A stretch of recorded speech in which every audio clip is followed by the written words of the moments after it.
Siswanto warga desa Sidogede, Kecamatan Belitang, Kabupaten Oku Timur, ditangkap polisi atas dugaan telah melakukan tindak pidana penipuan. Siswanto ditangkap atas laporan polisi nomor LV-B-06-4 Romawi 2024 sek.blt.1 Oku Sumsel.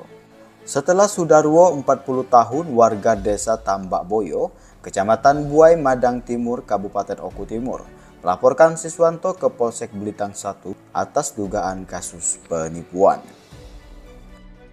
Usut punya usut, berdasarkan hasil investigasi tim jurnalis kami, Siswanto dan Sudarwo ini ternyata saling mengenal. Menurut pengakuan ayah Sudarwo atau pelapor, mereka membenarkan Siswanto dan Sudarwo tersebut selama ini memang melakukan ritual praktek penarikan uang goib, namun tak berhasil ujarnya. Sehingga menyebabkan Sudarwo anaknya mengalami kerugian 48 juta rupiah. Uang tersebut digunakan untuk proses ritual berlangsung selama 4 bulan lamanya, sehingga biaya ritual makin membengkak. Karena sudah tak miliki uang, Sudarwo menghentikan ritual penarikan uang goib tersebut. Karena Siswanto dianggap gagal untuk memenuhi hasrat Sudarwo untuk menjadi orang kaya secara instan. Lalu Sudarwo menuntut ganti rugi biaya ritual kepada Siswanto yang ia keluarkan selama ini. Sempat dilakukan mediasi di antara kedua belah pihak. Namun, karena Siswanto tak miliki uang, kasus tersebut dilaporkan ke ranah hukum. Menurut Yuyun 41 tahun, istri dari Siswanto atau pelapor, ia mengaku tidak tahu terkait kasus penggadaan uang tersebut. Menurut Yuyun, suaminya memang selama ini sering membantu atau mengobati orang sakit. Namun itu pun tidak dipungut biaya, ujarnya. Menurut Yuyun, Sudarwo lah yang sering mengajak suaminya keluar selama ini. Terkait tuduhan penipuan, Yuyun pun tak mengerti dan mengaku tidak tahu apa-apa, terangnya. Yang masih menjadi pertanyaan, kemana saja uang sebesar 48 juta tersebut? Menurut pengakuan Yuyun, istri terlapor, dia tidak pernah menerima uang dari suaminya. Berdasarkan pengakuan terlapor, praktek penarikan uang goib dilakukan itu tepat di rumah keluarga Sudarwo. Siswanto mengaku saat pulang ritual dia tidak pernah membawa uang, terangnya. Uang tersebut menurut Siswanto ditaruh di dalam kamar tempat dirinya dan Sudarwo melakukan ritual itu sendiri, yaitu di rumah keluarga atau orang tua Sudarwo. Baik, Assalamualaikum warahmatullahi wabarakatuh. Selamat siang para sahabat Detik. Hari ini tepat tanggal 24 Mei 2024.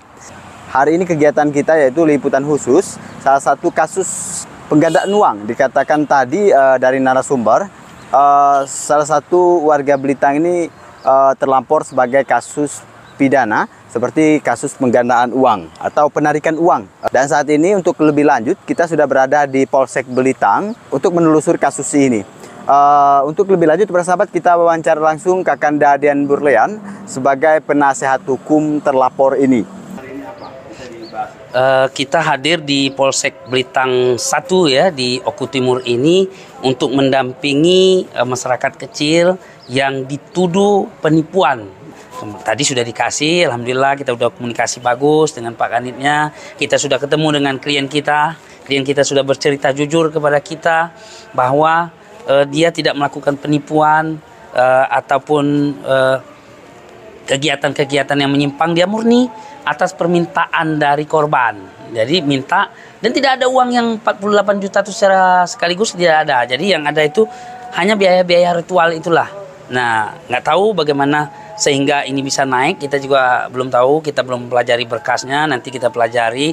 Namun sekarang kita belum bisa, artinya mengambil langkah tindakan apa yang harus kita lakukan.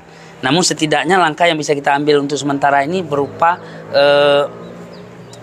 pendekatan persuasif kepada pihak korban supaya bisa terjadi restoratif justice, artinya penyelesaian perkara dengan mengembalikan kerugian.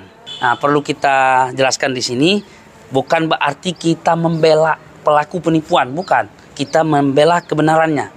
Karena sejauh ini sebagai masih dalam kategori tersangka belum ada keputusan pengadilan, kita tetap menggunakan prinsip praduga tidak bersalah. Dan saat ini saya belum yakin apakah klien saya bersalah atau tidak, saya belum yakin karena kami baru dapat berkas, kami akan mempelajari. Gitu.